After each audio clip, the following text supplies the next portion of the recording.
네, 산업 분석으로 이어가겠습니다. 요즘 희비가 엇갈리는 유통업에 대해서 알아볼 텐데요. 메리츠증권 김정욱 연구원 이 자리에 함께했습니다. 어서 오십시오. 안녕하세요.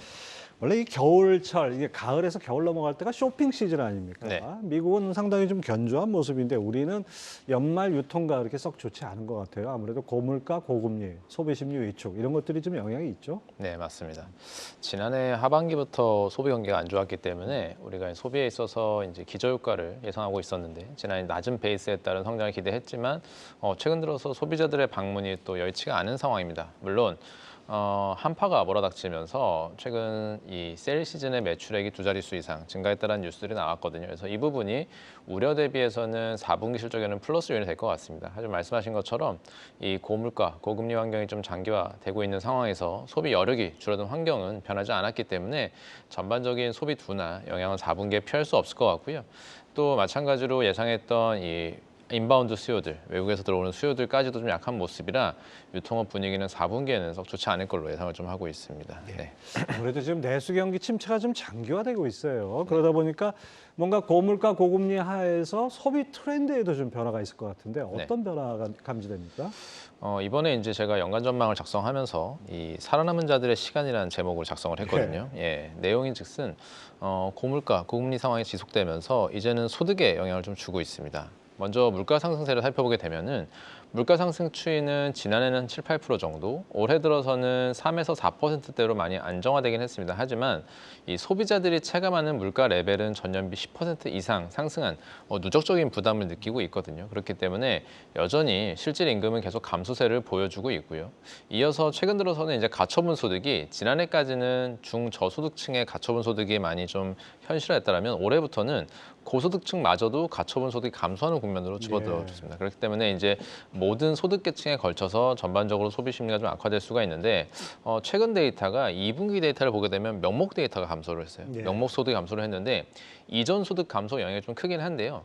명목 소득은 감소를 했고 근데 소비 지출이 4% 늘었거든요. 그러다 보니까 2분기 들어서 가계 흑자 규모 감소폭이 14%로 가장 컸습니다. 아. 예, 이 소비자들의 주머니가 좀 가벼워졌다고 볼 수가 있고요. 2분기의 또 소비 특징이 가계 수지를 봤을 때 이 제품별 구매가 이 음식료나 이제 화장품, 필수품들은 구매가 늘었고요. 의류 쪽 감소했습니다. 의류 쪽은 이제 감소를 보였는데 이런 부분이 경기 소비재 감소, 필수 소비재 증가로 인해서 이미 좀 불황형 소비 패턴에 들어왔다라고 볼 수가 있을 것 같습니다. 네. 예. 불황형 소비 패턴 이러면 뭐 유통업계 호황이라고 할 수는 전혀 없는 그런 상황인 것 같습니다. 그래도 10월 황금 연휴 효과라고 할까요? 온라인 쇼핑 거래액이 10월 달 20조 원을 처음으로 돌파를 했어요. 네. 그래서 아무래도 이제 오프라인보다는 온라인 쪽에 치중하는 그런 분위기인 것 같은데 온라인 유통 플랫폼 이 성장성이나 내년 전망은 어떻게 보십니까? 네, 말씀하신 것처럼 온라인 쪽 여전히 강세를 보이고 있는데 온라인 쪽에서도 이 강자와 약자의 희비가 엇갈리는 모습이 계속 예. 이어지고 있고요.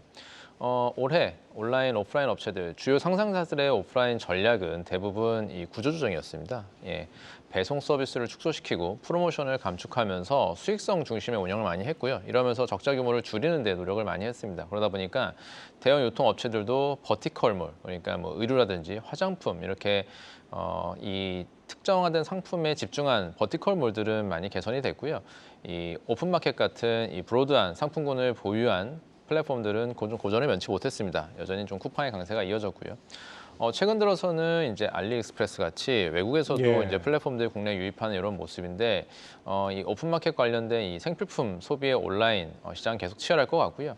이 온라인 내에서는 결국 제품 특화된 또 플랫폼에 특화된 기업들만 좀 살아남는 그래서 좀 강자와 약자의 희비가 좀 엇갈리면서 여전히 좀 양극화가 진행되는 모습일 것 같고요. 내년도에도 상장사들은 여전히 오프라인 대형 업체들은 온라인 쪽에 대한 집중도는 구조조정이나 이제 수익성 중심으로 운영을 할 것 같습니다. 제가 봤을 때는 그래서 온라인 쪽은 여전히 뭐 쿠팡의 강세가 예상되는 가운데 알리익스프레스와의 경쟁이 예. 내년도 좀 화두가 될 것 같고요.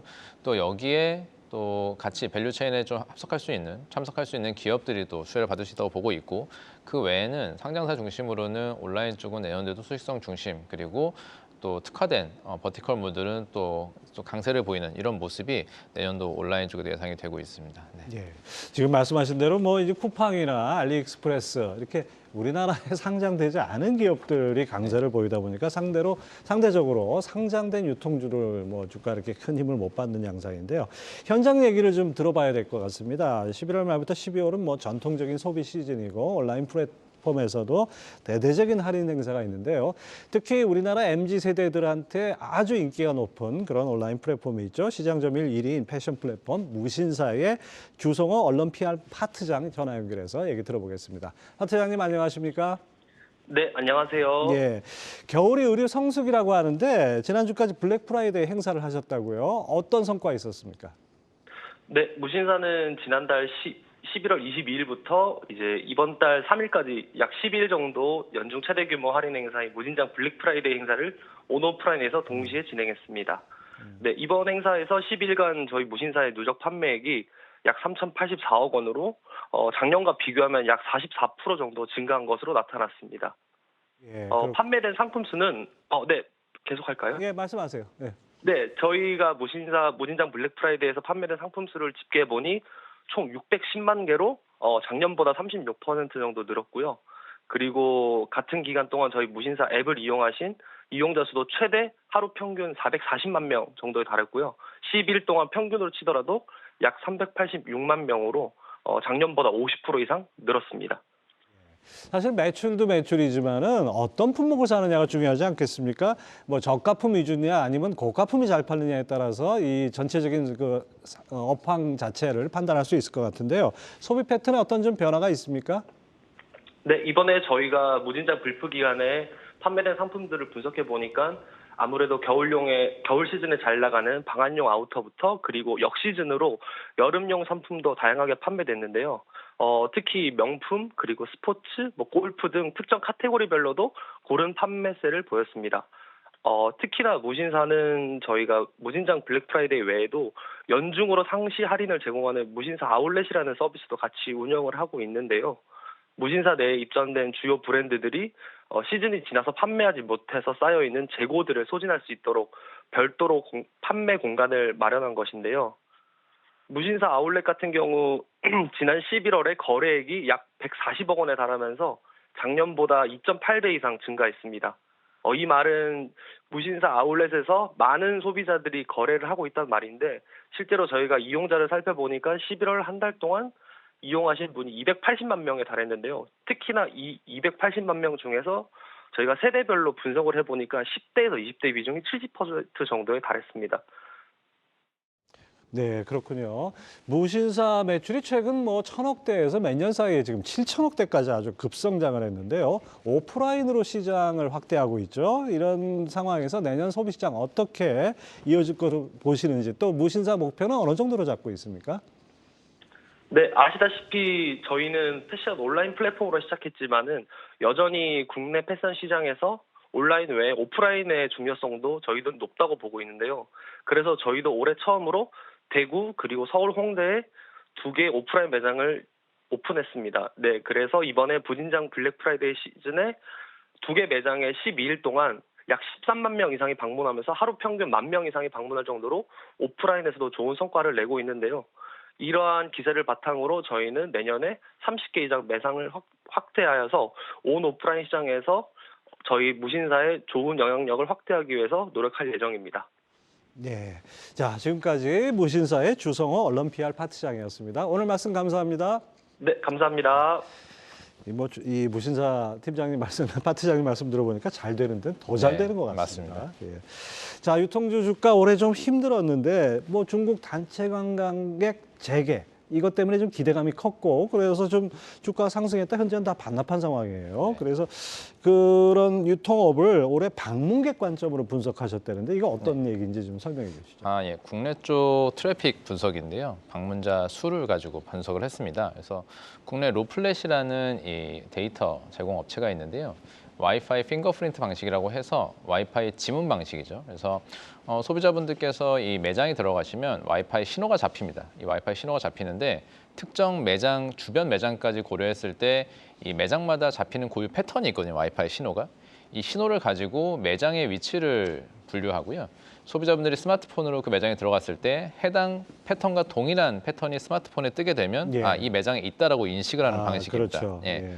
이런 방식으로 해서 전국에 70만 개 오프라인 매장을 분류했고요. 그리고 300만 명 정도의 월 MAU가 나오는 상황인데요.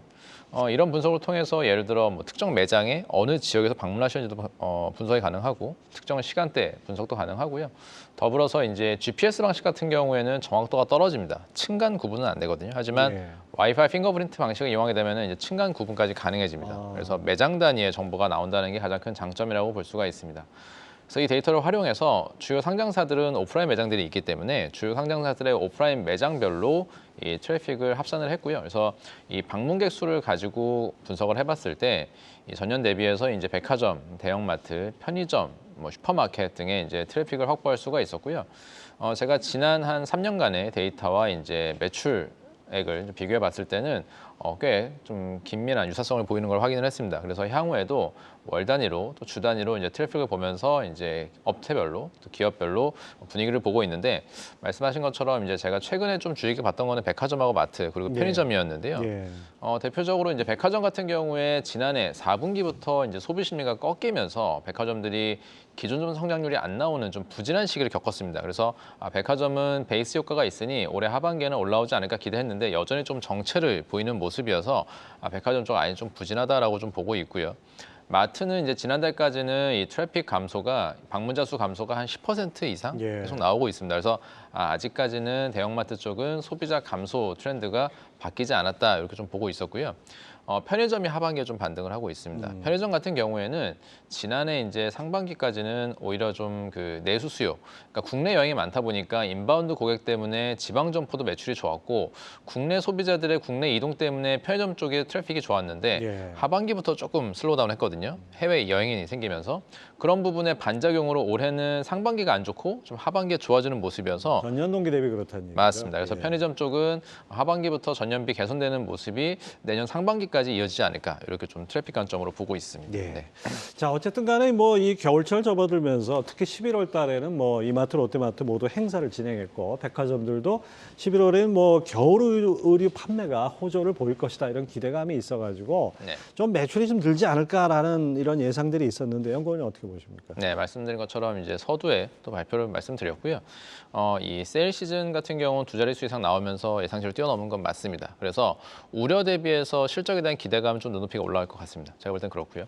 하지만 이제 전반적으로 봤을 때 이제 소비 경기 둔화라든지 그리고 소비 심리 악화, 말씀드린 이 가처분 소득 감소로 인해서 소비자들의 소비 여력이 떨어져 있는 건 사실이거든요. 예, 그렇기 때문에 백화점 쪽에서 기존 성장률을 기존에 우리가 연초에 예상했던 것처럼 하반기 들어서 특히 4분기 때 뭐 미들 싱글 이상 기대하기는 아직은 어려운 환경이다. 그리고 이제 미들 싱글 이상이 아니라면은 백화점 영업이익이 좀 증가로 전환되기는 아직은 좀 어려운 환경이다라고 좀 예상을 좀 하고 있습니다. 더불어서 이제 대형마트 같은 경우에는 트래픽 감소가 좀 마무리되는 국면이 나와야 실적에서 좀 기대감이 생길 것 같고요. 이 대형마트 같은 경우 특히 뭐 이마트 기준으로 본다라면 마트 본업 이외에도 여러 가지 자회사 쪽에서의 이제 손실들, 특히 건설 쪽이 있기 때문에 예. 아직까지는 실적에서는 눈높이가 조금 낮아지는 국면이 좀 더 이어지지 않을까 이렇게 좀 보고 있습니다. 네. 기존의 그 마트나 무슨 백화점 같은 기존 형태의 네. 업태로서는 뭔가 손님을 끌어모으기는 좀 한계가 있지 않느냐 이런 얘기가 나오기 시작한 게 이게 사실 더현대 서울 아니겠습니까? 네. 이게 오픈 2년 9개월 만에 연매출을 1조 원을 돌파했다 뭐 이런 얘기가 나오는데 네. 이른바 MZ들의 성지, 그러니까 단순히 물건을 사는 것이 아니라 가서 즐길 수 있고 놀 수 있는 거리, 볼거리를 만들어주는 게 중요하다 이런 하나의 방증이 아닐까 싶은데요. 근데 이 더현대 이게 주가는 좀 예상보다 부진해요. 예, 이거 왜 맞습니다. 그렇습니까? 말씀하신 것처럼 이제 더현대 서울, 여의도 점포 자체는 매우 성공적이었지만 이 점포 하나 이외에도 대부분 주가는 이제 사업부들의 실적이 예. 영향을 주기 때문에 주가 자체가 좀 부진했다고 보고 있는데요. 더현대 서울의 성공은 뭐 이견을 달 수가 없죠. 예, 일단 말씀하신 것처럼 이제 MZ세대 성지가 됐고 이렇게 대형화된 점포가 이 넓은 이 플래그십 스토어라든지 이제 팝업 스토어를 가져가면서 예. 소비자들이 이제 많이 방문하고 또 즐기고 이런 이제 문화적인 소비까지 이루어지는 공간이 됐습니다.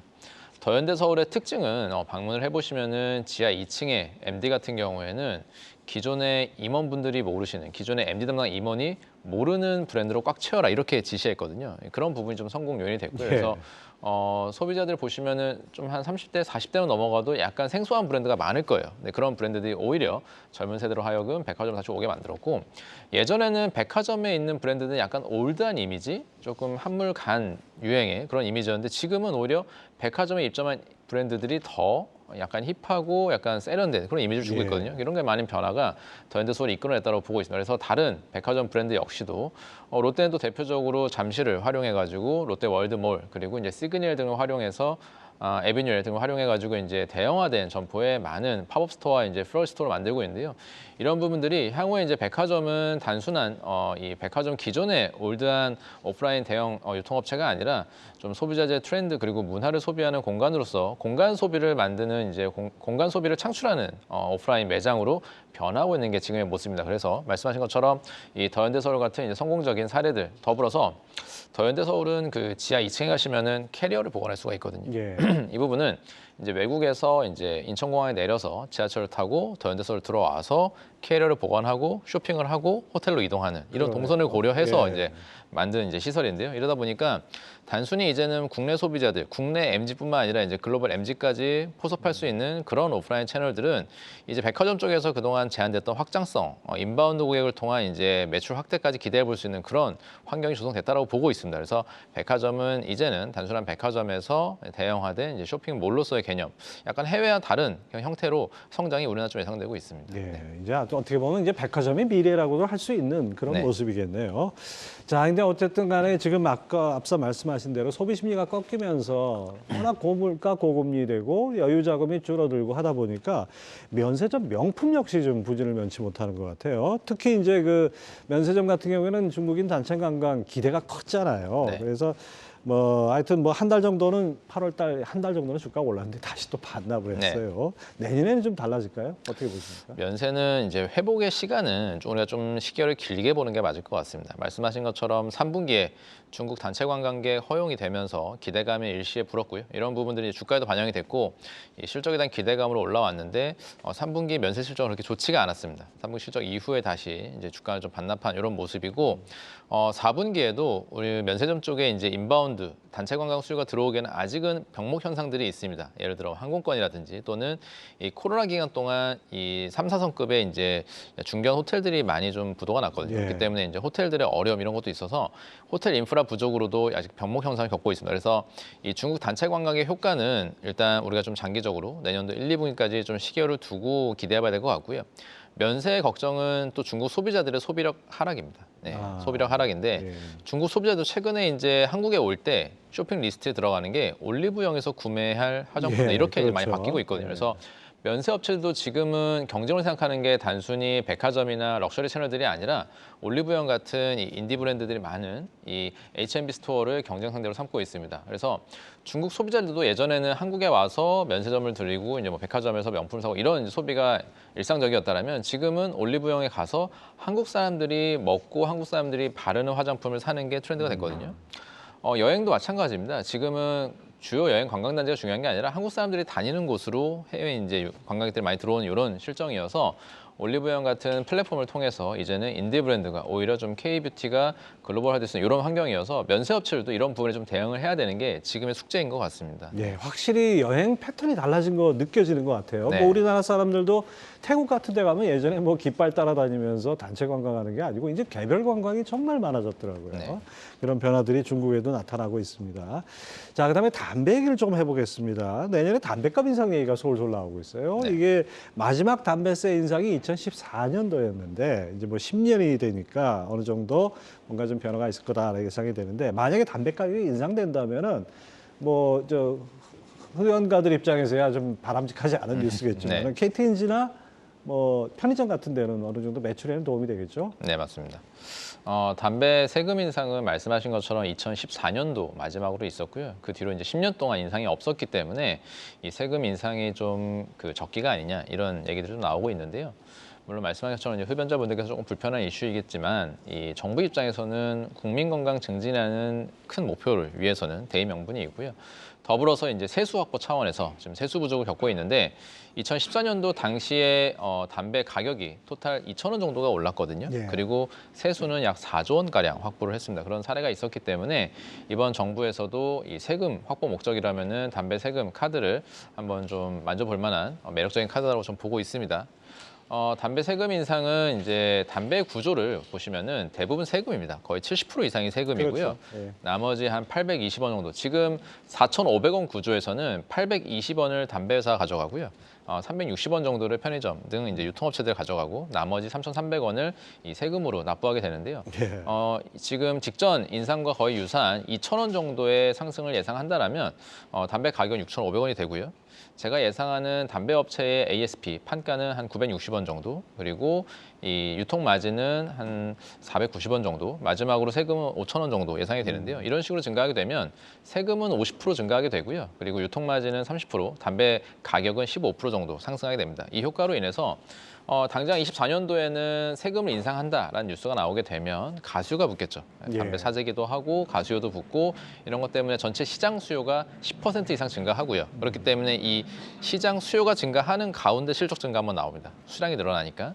그리고 25년도에는 담배 세금 인상이 현실화되면 수요가 감소하겠죠. 전년도에 가수요도 예. 있고 또 금연 수요도 더해지니까요. 이때 감소를 한 15% 정도 예상한다 하더라도 ASP가 올라오면서 마진율이 상승하는 측면이 있고요. 유통업체들은 단순하게 마진이 올라가니까 이 효과로 인해서 영업이익은 증가하게 됩니다. 그래서 계산을 해보면 담배 회사 입장에서는 2023년 대비해서 24, 25년도가 약 10%가량 영업이익 증가가 예상이 되고요. 편의점들은 하이싱글 정도의 영업이익 증가가 예상되기 때문에 담배 세금 인상 이슈에서는 직접적으로 편의점과 담배 업체들이 수혜를 받는다 이렇게 보고 있습니다. 네. 그것이 실현될지 안 될지는 아무튼 내년에 가봐야 될 것 같습니다. 자, 우리 증시 대표적인 고배당주 중 하나였죠. KTNG. 최근 뭐 회사 측에서 주주 환원 정책도 확대하고 그다음에 담배값 인상설도 나오니까 주가도 좋은데 배당금이 앞으로 더 늘어날 전망이라기 나오는데요. KTNG의 배당 매력 어느 정도로 평가하십니까? 네, KTNG는 대표적인 배당주로 불리고 있습니다. 담배 업체이기도 하니까요. 네, KTNG의 이제 주주 환원율을 보게 되면 거의 90% 이상에 달합니다. 네. 주주 환원율은 이제 배당에 대한 이제 자사주 매입과 소각을 다 포함한 데이터라고 할 수가 있는데요. KTNG 배당 정책의 또 하나 특징은 DPS 기준으로 주당 배당금 기준으로 한 번도 감소하지 않았습니다. 유지하거나 이제 증가하는 모습 보였기 때문에 이 배당에 대한 신뢰성도 매우 높다. 이 부분이 좀 장점이라고 볼 수가 있는데요.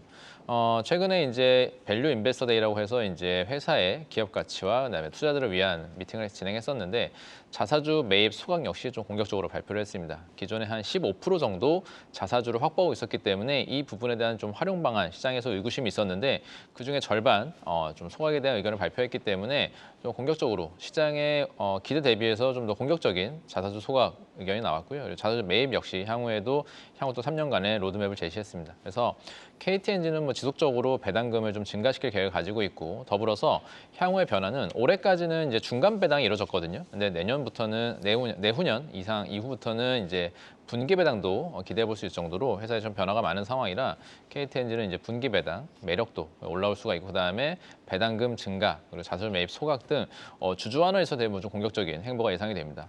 앞서 말씀드린 것처럼 이 담배 세금 인상 이슈도 좀 맞물려 있기 때문에 뭔가 좀 주주들한테 페이버를 줄 만한 요인들은 많다고 보거든요. 이전과 좀 비교했을 때 담배 세금이 2,500원에서 4,500원에 올라갈 때는 조금 파괴적이었어요. 2배 이상 올라가기 때문에 2배 가까이 올라가기 때문에 수요 예측도 어려웠고 금연 수요도 많았고 그러다 보니까 좀 혼란스러운 시기였는데 이번에는 이전보다는 상승률, 증가율 자체는 좀 높지가 않거든요. 그래서 50% 정도의 증가이기 때문에 물론 부담은 되겠지만 이전만큼의 시장이 좀 파괴적인 수요 감소는 없을 거다라고 보고 있습니다. 그만큼 좀 안정적으로 수요를 확보할 수 있기 때문에 그런 계획 하에서 배당 정책이나 주환원 정책이 조금 더 가시성 높게 제시되지 않을까 기대를 하고 있어서 KTNG는 뭐 향후에도 실적에서는 말씀드린 이제 가격 인상, 세금 인상에 따른 수혜와 그리고 주주 환원 측면에서의 이제 배당주 매력 등이 좀 부각될 거다라고 보고 있습니다. 네. 이게 자꾸 자사주 이제 매입해서 소각하면은 나중에 주식이 안 남아나겠어요. 맞습니다. 자, 그다음에 요즘 점심값 정말 부담스럽죠. 저도 이제 구내식당 종종 이용하는데 구내식당 줄이 점점 길어지는 것 같습니다. 그런 측면에서 보면 이 급식 식자재 유통기업들 상당히 좀 어떻게 보면 실적에 좀 기대할 수 있는 여지가 있지 않을까 생각이 되는데요. 네. 급식업체들은 상반기가 좋았고요. 하반기에는 다소 이제 성장률은 둔화되는 모습입니다. 예. 아무래도 좀 베이스 부담이 생기는 시기인 거고요. 지난해까지는 아무래도 재택근무라든지 이런 부분 때문에 이 내식 수요가 좋았고 그다음에 이제 출근 수요가 적어서 급식업체를 많이 고전을 면치 못했는데 예. 올해는 이제 그 베이스 효과로 인해서 급식업체들이 두 자릿수 이상 고성장을 상반기에 시현했고요. 하반기에는 성장하지만 성장률 자체는 조금 둔화되는 모습입니다. 하지만 이제 급식업체들이 대부분 또 외식 사업도 영위하고 있기 때문에 외식 쪽에 좀 리오프닝 효과라든지 그리고 작년 하반기부터 외식이 꺾였던 베이스 효과를 좀 기대해 볼 수가 있는데 뒤에서 좀 더 말씀드리겠지만 이제 CJ 프레시웨어 같은 기업이 급식과 외식 모두 운영하고 있기 때문에 뭐 하반기부터는 실적 개선이 기대가 되고요. 일단 급식업체들은 올해 좀 큰 폭의 성장을 보였기 때문에 내년도에는 추가적인 성장을 좀 기대하기는 어렵습니다. 여기에서는 예. 내년도에는 이제 수주 경쟁이 좀 치열해질 걸로 보고 있어서 뭐 군급식이나 뭐 오피스, 병원 등 이제 특화된 채널로 좀 경쟁력 있는 기업들이 수주 성과가 좀 돋보일 거고요. 내년도에는 전반적인 급식 업황의 개선보다는 이 수주 성과에 따른 이 희비가 엇갈릴 거다 이렇게 좀 보고 있습니다. 예. 자, 그다음에 이제 물가 이렇게 고물가 되다 보니까 또 1인 가구 많아지다 보니까 편의점에서 식사 해결하는 분들이 많아진 것 같아요. 그래서 편의점들 차별화된 제품 내놓고 뭐 이런 것들도 점점 늘어나는데 편의점 주식은 어떻게 보십니까? 네, 말씀하신 것처럼 편의점 쪽은 올해 상반기에 좀 베이스 부담이 있었죠. 상반기 쪽에 기준점 성장률이 조금 둔화되고 이러다 보니까 편의점 쪽 영업이익이 좀 감소하는 모습을 상반기에 좀 보여줬습니다. 이게 이제 투자자 많이 실망한 모습이었는데 내년도에는 올해 부진했던 이 베이스 효과가 다시 소비자 객수 증가로 플러스 기대가 되고요. 앞서 말씀드렸던 담배 부분에서도 편의점 업체들의 담배 매출 비중은 30% 후반에 달합니다. 예. 그렇기 때문에 담배 쪽의 성과가 편의점 실적에 크게 기여하는 모습들이 내년에 기대가 되고 담배와 마찬가지로 담배를 구매하러 오시는 트래픽 때문에 또 다른 재화의 소비까지 이어지기 그렇죠. 때문에 예. 소비자 트래픽 자체가 올라온 효과를 편의점 쪽 기대할 수 있을 거다. 이게 좀 특징인 것 같고요. 편의점 쪽은 최근에 이 점포수 출점 자체가 조금 둔화되는 모습인데요. 내년도에도 좀 눈높이를 낮춰서 한 700개 정도의 눈높이를 제시하고 이를 좀 상회하는 점포 출점이 나온다라면 다시 한번 편의점 쪽의 성장성 쪽에 우리가 기대를 할 거다라고 좀 보고 있습니다. 예. 어쨌든 간에 뭐 글로벌하게 그 물가는 좀 잡히는 양상인데 내년에 또 뭐 금리 인하가 이어진다. 뭐 이러면 조금 좀 숨통은 좀 튈 것 같은데요. 그 유통업종 어떻게 전망하십니까? 네, 말씀하신 것처럼 일단 실물 경기 측면에서는 좀 소비가 어려울 것 같습니다. 예, 소득 데이터가 안 좋았기 때문에 우리가 좀 부의 웰스 이펙트를 기대하기에는 자산 시장은 너무 변동성이 크고요. 그렇죠. 그래서 대부분 소득에 기반한 소비가 많았는데 이 소비 활동이 말씀드린 소득 데이터들의 부진, 특히 이제 올해 상반기 좀 두드러졌기 때문에 이 여파가 내년도 상반기 소비 시장의 실물 경기에 좀 악화로 이어질 겁니다. 그래서 뭐 자산 시장이나 주식 시장의 변화와 상관없이 실물 경기는 좀 체감하기에 좀 안 좋은 상황이어서 유통업체들 특히 대형 오프라인 업체들의 부진이 여전히 좀 예상이 되고요. 그렇기 때문에 양극화 소비와 근린형 소비 트렌드에 맞춰서 성장할 수 있는 편의점이나 슈퍼마켓 이런 채널들의 여전히 좀 성장이 예상이 되고요. 그렇기 때문에 유통업 전반적으로 어렵지만 그 안에서 특화된 채널로 좀 압축적인 흐름은 나올 거라고 좀 보고 있습니다. 나오신 김에 내년 유통주 가운데 좀 눈여겨볼 만한 종목 하나 네. 꼽아주시죠. 네, 음식료와 유통 다 같이 말씀을 드리겠습니다. 먼저 음식료에서는 이 KTNG 담배 업체가 또 10년 만에 정책 이슈가 생겼기 때문에 정책 모멘텀이 가장 크다. 그래서 KTNG를 음식료에서는 탑픽으로 말씀을 드리고요. 유통에서는 연장선에서 이제 편의점, BGF 리테일을 탑픽으로 말씀드립니다. 편의점 쪽이 올해 상반기부터 고전했던 이제 트래픽 부진 그리고 이제 하반기 개선되는 흐름이 내년 상반기가 도래했을 때 이 지금의 트래픽 개선이 이어질 거란 기대감을 많이 키우고요. 말씀드린 이제 담배 이슈 때문에 편의점도 수혜를 받기 때문에 이 부분은 25년까지 유효한 트렌드입니다. 그래서 편의점과 담배, 그래서 KTNG와 BGF 리테일을 탑픽으로 말씀드립니다. 네, KTNG와 BGF 리테일 눈여겨보시기 바랍니다. 네, 지금까지 메리츠증권의 김정욱 연구원 함께했습니다. 감사합니다. 감사합니다.